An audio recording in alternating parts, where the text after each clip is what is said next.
L'ami Abdoulaye Cissé et puis Amadou Kanar Diop, manager général prévention incendie, panique, explosion, sera notre invité ce matin. Mais place à présent au 6h30 info avec Ibou Diouf.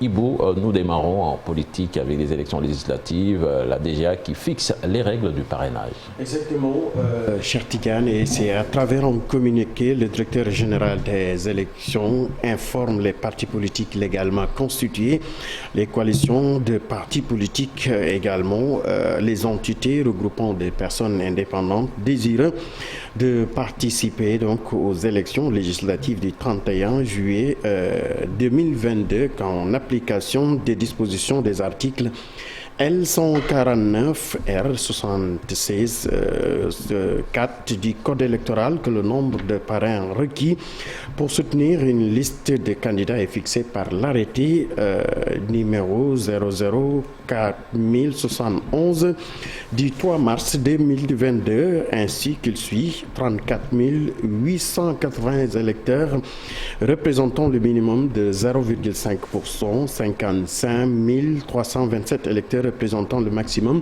de 0,8% du fichier électoral. Le directeur général des élections rappelle que représentant des formations politiques et aux entités indépendantes qu'une partie de ces parrains doit obligatoirement provenir des 7 régions à raison de 1000 par région.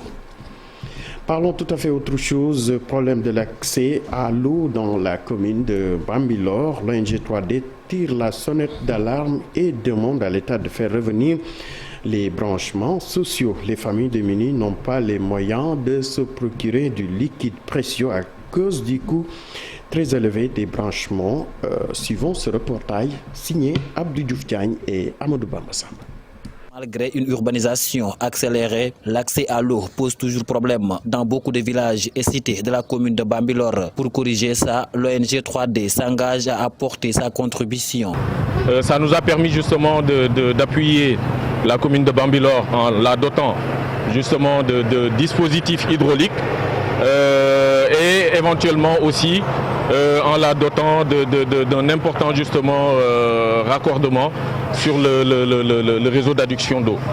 Donc ce qui nous a amené justement à offrir, on va dire, aux communautés de Bambilor un linéaire justement d'1 kilomètre d'extension d'eau du réseau d'adduction d'eau de la Séno. À côté des organisations non gouvernementales, l'État doit augmenter le nombre de branchements sociaux. Seule manière de régler définitivement le problème de l'accès à l'eau dans de nombreuses contrées de Bambilor. Nous voyons que malheureusement les branchements domiciliaires ne sont toujours pas une entité, on va dire, exhaustive qui fait l'unanimité au niveau de la population locale. D'où nous profitons justement de cette opportunité pour lancer un appel justement aux autorités compétentes pour que les branchements sociaux reviennent. Parce qu'apparemment, ce n'est plus d'actualité. On sait tous que les branchements sont très coûteux pour, par exemple, certaines familles qui sont jugées vulnérables. Donc je lance vraiment un appel justement aux politiques. L'ONG 3D menait une campagne de sensibilisation sur l'hygiène liée à l'eau, à l'assainissement, à la gestion des ressources hydriques avec une approche d'adaptation au changement climatique. Voilà, Ibou Diouf, on parle en football à présent avec ce match Égypte-Sénégal comptant pour les éliminatoires de la Coupe du Monde. Et ce sera un Congolais qui sera au sifflet. Exactement, cher Tidiane. Et il s'agit de Jean-Jacques Ngambo Dalla qui sifflera la manche aller donc du match de barrage qualificatif à la Coupe du Monde 2022 entre l'Égypte et le Sénégal, prévu le 25 mars prochain au Caire. Natif de la République démocratique du Congo, l'arbitre de 34 ans avait officié la rencontre Égypte-Côte d'Ivoire en 8e de finale de cette dernière CAN. Il sera assisté ainsi par son compatriote Olivier Safari Kaben et du Comorien Souleymane Amadine. Le 4e arbitre de la partie est le Malien Boubou Traoré. Les Italiens Marco Di Bello et Paolo Valeri se chargeront de l'arbitrage vidéo. Les Lions recevront les Pharaons pour la manche retour du 29 mars dans leur nouvel antre du stade Abdoulaye Wade de Diamniadio.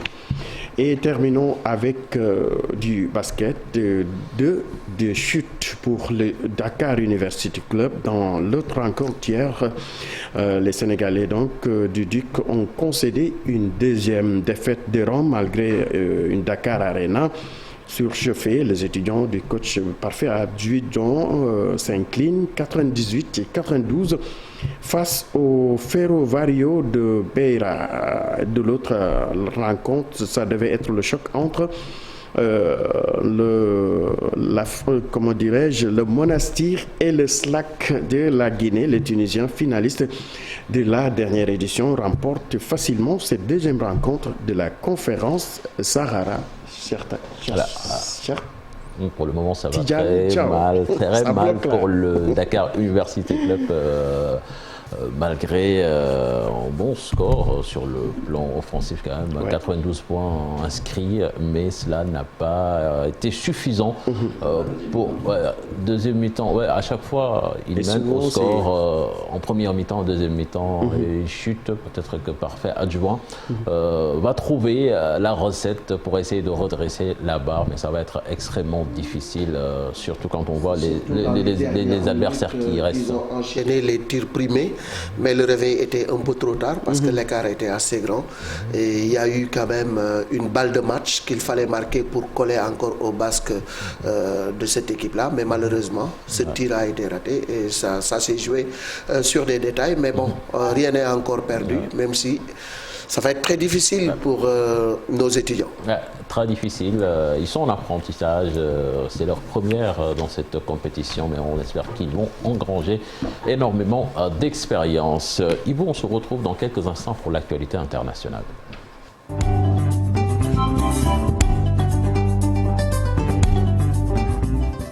Direction Nigeria, Ibo, 60 morts dans des attaques qui se sont déroulées exactement dans le nord-ouest exactement, cher Tidiane, une soixantaine de morts dans des milices d'autodéfense. Ils ont été victimes de ce que l'on appelle bandits, surnomme souvent dans la zone des bandits dans la région. Plus d'une centaine de groupes criminels sont actifs entre les États de Zamfara, Niger, Sokoto et Kebbi, où ils multiplient les exactions sanglantes face auxquelles les forces de sécurité semblent bien impuissantes. Il était en première ligne face aux groupes armés qui ravagent le nord-ouest du Nigeria depuis des mois. Guerre en Ukraine à présent, 14e jour, une troisième colonne russe dirige vers Kiev. Zelensky et devant les députés britanniques parle donc de cette invasion. Le président russe s'est exprimé devant les députés britanniques en quête de soutien. L'armée russe a annoncé une nouvelle trêve pour permettre l'évacuation des civils. Le Pentagone de son côté a estimé que 10 000 à 4 000 soldats russes étaient morts en Ukraine. Il s'agit de la première estimation américaine.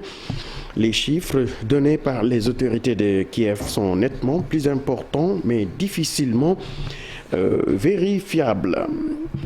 Guerre en Russie, donc les Occidentaux cherchent toujours le soutien de l'Afrique du Sud depuis que Pretoria a refusé de condamner l'invasion russe en Ukraine. Les chancelleries occidentales s'activent plus ou moins publiquement pour faire pression sur le gouvernement sud-africain. Une ambassadrice qui se fait recadrer par un porte-parole ministériel. La diplomatie n'offre pas souvent ce genre de friction. Quelques heures plus tôt, devant l'Assemblée générale des Nations unies, l'Afrique du Sud s'était abstenue lors du vote d'une résolution condamnant l'invasion russe. Inondation en Australie, des milliers d'évacués et 20 personnes mortes depuis plus d'une semaine. Des pluies diluviennes s'abattent sur la côte ouest de l'Australie, provoquant ainsi des inondations. Hier mardi, le bilan s'élève à 20 morts, ont annoncé les autorités après la découverte des corps d'une femme et d'un homme à Sydney, où de nouvelles fortes précipitations et soudaines pluies sont attendues dans les heures. Et pour terminer, fête du 8 mars en Guinée, le colonel Doumbia accorde grâce à 31 femmes. C'était en marge de la commémoration de la fête internationale des droits des femmes. Le président de la transition a profité de cet événement pour faire libérer des femmes détenues dans différentes maisons d'arrêt du pays. C'est à la télévision nationale que l'information a été donnée dans le journal télévisé de 20h30. Cheikh Tidiane Diaw. Merci Ibou ñu ngi lay jaajëfal ci actualité internationale boobule ci kanam tuuti rek dañuy ñëw dem ci revue des unes avec Cheikh Diop.